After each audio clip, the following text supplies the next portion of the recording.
Question number 6, the Honourable David Cunliffe. Thank you, Mr Speaker.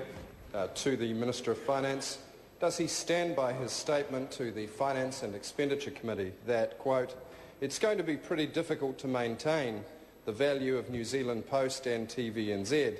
And if so, will he rule out ever selling those state-owned assets?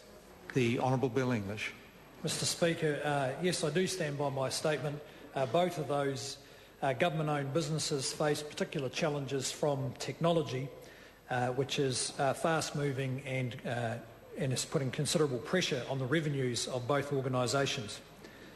In relation to the second part of the question, I can simply repeat the statements made by the Prime Minister, who's ruled out the sale of Kiwibank and its parent company, New Zealand Post. With respect to other assets, the government's position is quite clear. There will be no asset sales this term of office, and if that position changes, then the government will take it to the electorate for 2011. The Honourable David Cunliffe. Mr Speaker, why, when John Key had ruled out selling Kiwibank or its parent just days before, did he volunteer to the Finance Committee the prospect of selling its parent? Was that accident or design? The Honourable Bill English. No, Mr Speaker, that's not actually what happened, and I think it would be negligent on the part of the government if it wasn't able to talk about the real challenges of owning assets that are challenged by technology and which could potentially lose value. I think it's important for taxpayers to understand that the government does own $200 billion worth of assets on their behalf. At any given time, some of them are going up in value, some of them may be obsolete, some of them are going down in value because of events that are beyond the government's control. I think it's important that the government is free to be transparent about what is happening to assets that were paid for by New Zealanders' hard-earned taxes. The Honourable David. Mr Speaker, so which position of the Minister's is correct?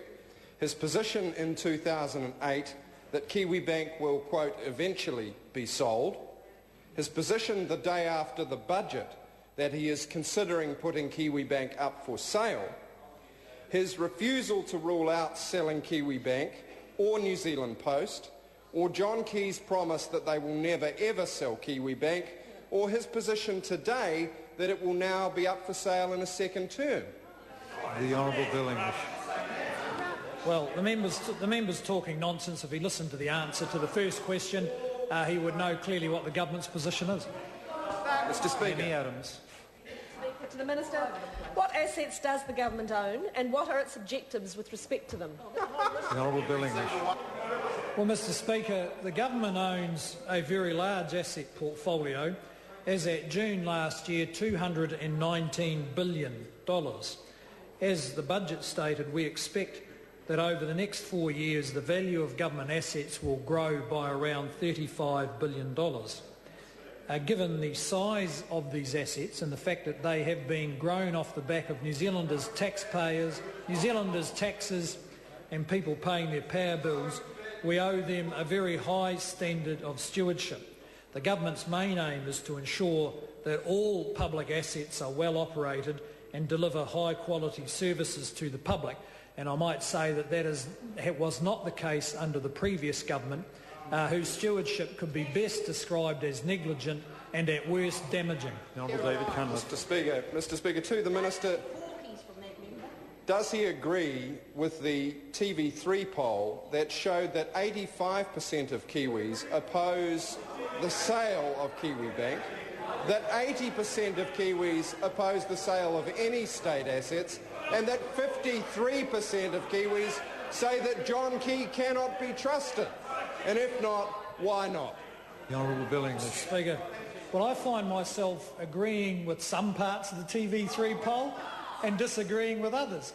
The bit that I agree with is that Phil Goff's leadership ratings are going down, and it's also become quite apparent from the way that Chris Carter has conducted himself that Helen Clark is much more influential in the Labor Party than Phil Goff. Order, Mr Speaker. Order. Members in receipt flow. Order. Now, both sides have offended equally, I would say, and therefore we will just take a deep breath and just cool it down. And a point of order was called by the Honourable David Cunliffe. Thank you, Mr Speaker. Mr Speaker, as you'll be aware, the primary question was specific to the question of the sale of Kiwibank, and so were the poll results that I referred to around privatisation of assets. And so I'd argue that it's outside the ambit of both the primary question and standing orders for the Minister to play it in the way he did. Well, I'll hear the Honourable Jerry Brownlee. Mr Speaker, the question that the member asked was, had the Minister seen the TV3 poll, which then went on to, which he then said showed something, and then he asked me to agree with that. Now, it's perfectly reasonable for the Minister to put the poll in context, which I think he did very well. Order.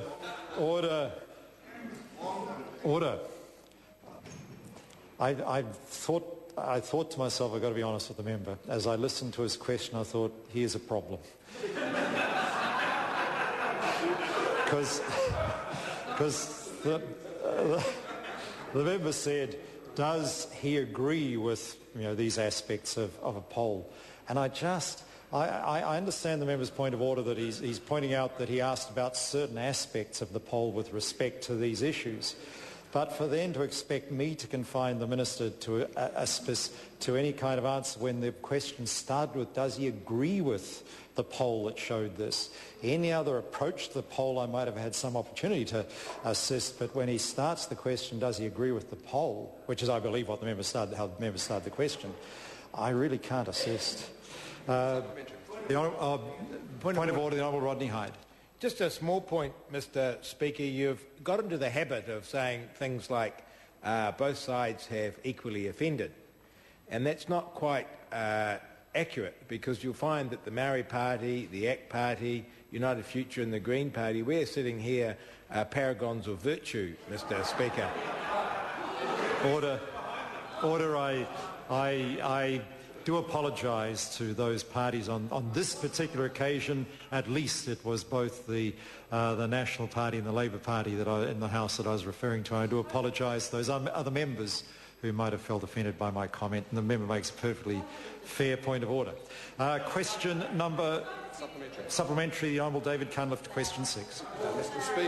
Mr Speaker, to the Minister, why did he not tell Jerry Brownlee that both he and the Prime Minister had discussed John Palmer's comments that Solid Energy should be partially privatised before they were made public? Was it to try to cover up that the government is now considering privatising Solid Energy, given that John Key agrees that Solid Energy needs more capital? The Honourable Bill English. Well, Mr Speaker, the member, I'm sure, understands himself that an entity like Solid Energy, if it does have plans to expand, will need to get access to capital. Those are matters that we would expect a growing organisation like Solid Energy or Kiwibank or any others to discuss with the government. We take our responsibility as a shareholder seriously. Order, Mr. Point of order, the Honourable David Cunliffe. Mr Speaker, the question was very specific about why the Minister had left Jerry Brownlee out of the loop, and he didn't address that part of the question at all. Jerry's always out of the loop. Come on. I'll hear the Honourable Minister. The member's wrong. At least that order, the House has got a bit untidy, and it's my fault. I accept responsibility for that, but at least we did get an answer to the member's question. Question number 7, Pesada Sam Lord Tuiinga.